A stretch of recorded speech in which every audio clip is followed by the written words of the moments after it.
When we think of great American philosophers, names like Emerson, Thoreau, or Dewey often come to mind. But there's a powerful intellectual tradition rooted in the Black experience that has reshaped how America understands freedom, identity, and justice.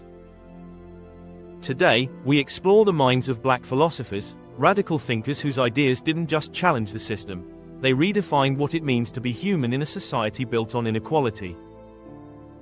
We begin with Dr. Alain Locke, the first African-American Rhodes Scholar and the pioneering voice of the Harlem Renaissance. Locke believed that art, music, and culture could liberate the Black spirit from centuries of oppression. In his seminal work The New Negro, Locke argued that African Americans were not a problem to be solved, but a people with deep culture, agency, and power. To him, beauty was political. Through literature, jazz, and painting, Locke invited Black Americans to see themselves as creators of modernity, not just victims of history. Art must discover and reveal the beauty which prejudice and caricature have overlaid. Alain Locke, before feminism had a name, Anna Julia Cooper was living it. Born into slavery in 1858, she rose to become one of the first Black women to earn a Ph.D. Her 1892 book A Voice from the South is considered one of the earliest works of Black feminist philosophy. Cooper asked, "What is the worth of a nation that silences the voices of its women?"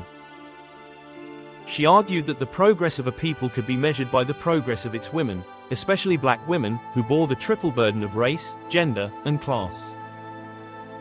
Her writings continue to inspire scholars, activists, and educators alike. Only the Black woman can say, "When and where I enter, the whole race enters with me."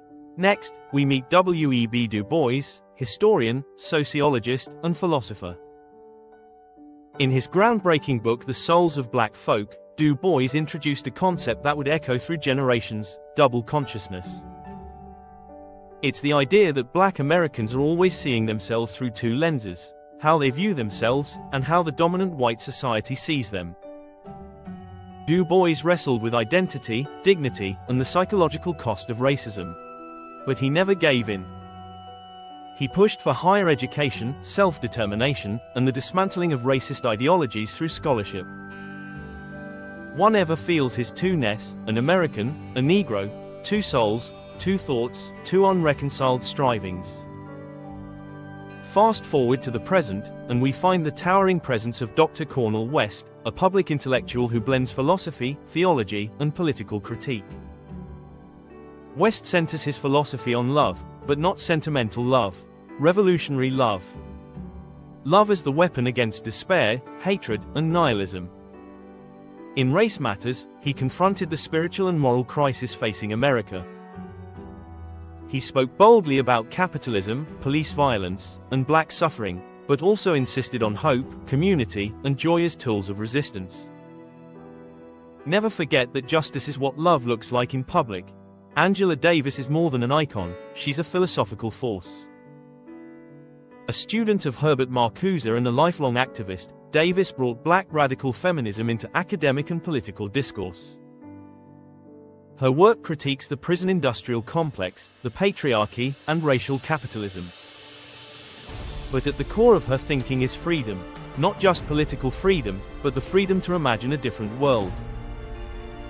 Davis doesn't separate theory from action. For her, thought is a form of resistance.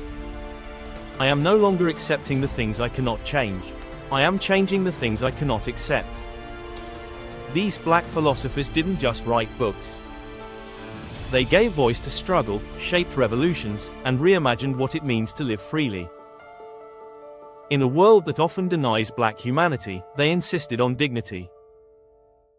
In a society that wanted silence, they offered truth. Their legacy lives on, in classrooms, on streets, in protests, in dreams. This is not just Black thought. This is American philosophy.